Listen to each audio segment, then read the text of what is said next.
My name is Citizen Didam TheVoice Laah, and today, like we promised you, we'll be profiling most, if not all, of the elected officials in Kaduna for start before we get to other parts of Nigeria.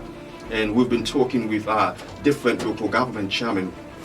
We heard about 2 weeks ago the chairman of Lere Local Government Council, and last week we had that of Zangun Kataf. Today we are having the executive chairman of Kagarko Local Government Council. He is Honourable Nasara Rabo. Welcome to Bridging the Gap today, Honourable Nasara Rabo. Thank you, Didam Laah, my presenter, and thank you, our listeners. Good morning. Let's take stock. A year plus in government, in heading that council. So far, how far? What have you done with the mandate the people have given you so far? We want to know, as of today, what the Kagarko Council plans are for its people by this administration. What have you been able to do for the people? What would you say have been your achievements so far in office? And if you're doing it in line with the yearnings and the will of the people, looking at the community development charter, have you met the yearnings of the people? Have you been able to bring home, bring to bear the things you promised them when you were campaigning for office? Since our assumption in office, we have initiated quite a number of projects. We have done, or let me say, we are doing about 7 routes, and all of them, by the special grace of God, are going to be a surface dressing road in all 7 areas. And these 7 areas, the minimum of the route is the Dogun Krumi, which is about 1.5 kilometers. The rest are 4 kilometers. That is in Kagarko. And we have also done a part in Bishifada, which is 10.2 kilometers. We are also doing Janjala Road, is 7.2. We are doing Pape Road, is 12.5. We are also doing Albi. You mentioned Pape. Is it the Pape in the FCT? No, we have Pape in the Okay. yes. Aside road constructions, because looking at it now, okay, good. Maybe you're putting together feeder roads for people living in the hinterland so that they can have their goods into the city and into get to the market. Because one of the things that I would want to ask on behalf of citizens is that your local government is virtually on the road into the FCT. And that lane has been a bit troublesome, a bit of a concern in respect to safety. And lately, if you go to the train station at Regasa, you would see a handful of Nigerians, a chunk of them, large number, going to the ticketing section rather, just to find their way to travel by rail and avoid traveling by road. I want to ask you, as at today, how safe is the lane? Because I know very much that Jire is part of your council. Yeah. How safe is that axis if citizens would want to travel by road today?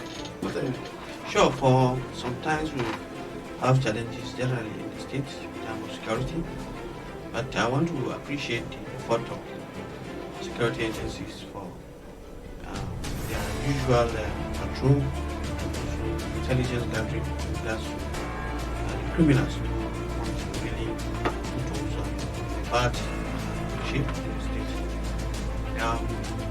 When we came to court, we had a series of meetings with the security, assigning the challenges of the security.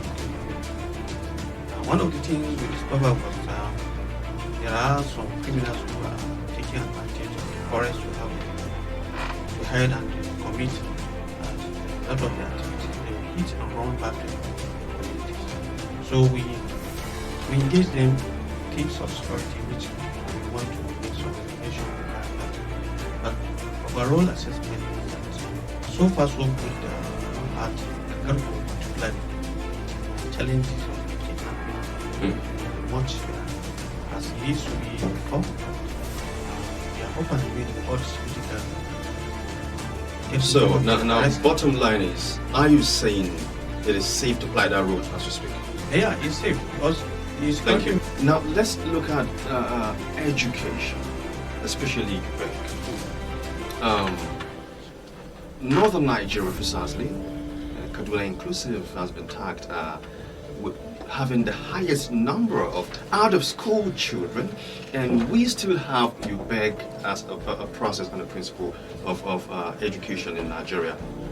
And also, we not too long ago, or even still in existence, we have this free school feeding program, and as a sort of encouragement to make pupils enroll into schools.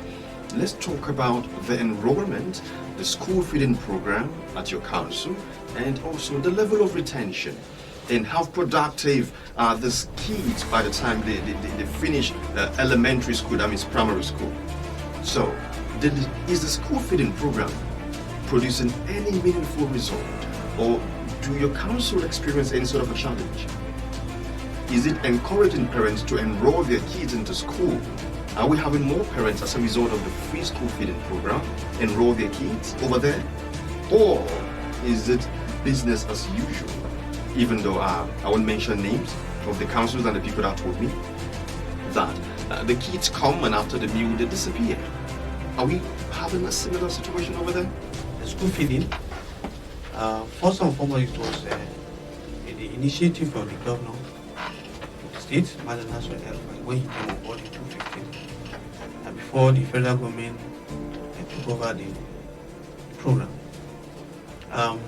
When we came, we inherited the school feeding program with quite some achievement on it and some challenges about it. We have a committee, standing committee on school feeding. We call on the committee to know what are their challenges. And we discovered some of them, the challenges have been some communities are a bit far from the towns, and those who are posted there to do the school feeding, some of them were not from the villages where the schools are sited. So we decided that we should have a shift in that arrangement. Those who are not from the town should just stay back so that to make the proximity and also have efficiency. The complaint about some saying is some kids come after feeding the food means that those who are head teachers doesn't know what they're doing.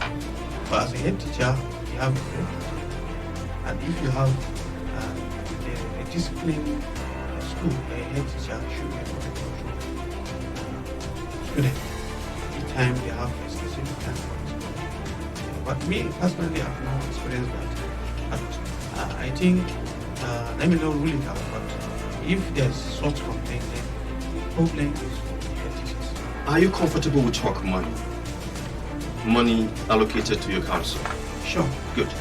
Now, looking at 2019, Kagarko local government area has got a total approved budget of 2,190,918,581 naira. Exactly. Is that correct? Very correct.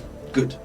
And looking at your total expenditure, capital expenditure is 912,169,171 naira 82 kobo. That's your capital expenditure. Recurrent expenditure is 1,314,000,082,231 naira 65 kobo.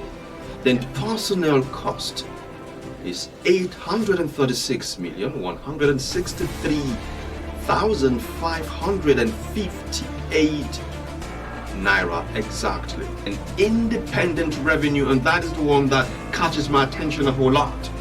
We have just 5 million independent revenue. That means you're not doing so well from this in generating the revenue from your council, your internally generated revenue from your council, from what the figures are saying. Then let's look at autonomy.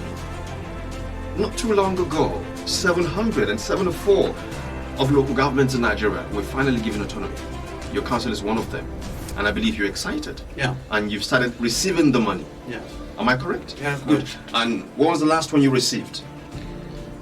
First and foremost, let me use the opportunity to say this fund, direct funding, has been almost like 90% of what the state governor has initiated before we came on board. What I mean is, in assumption, in office, our usual collections, apart from the salaries of staffs and some counterpart funding, like the health, just like I told you. UBEC2 has a counterpart funding. Yeah. Okay. So our funds are sent directly to the local government, even before.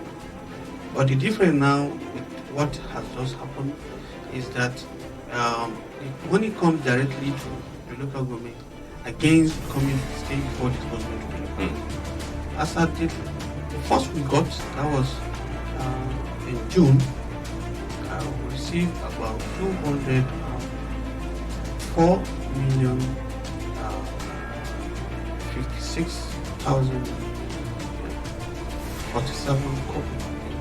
So your council got 204 million for the month of June. Okay. And July we have received 209. Thank you for coming for today. We appreciate you. We hope that next one would want to have you. You would make yourself available. Thank you very much. Thank you. It's about the size of it for today here on Bridging the Gap. My name is Citizen Didam Laah. Until next week, remember that we can only make Nigeria better if we come together as citizens. Before any appointment, before any elected office, you are first a citizen. I'll see you next week. Bye for now.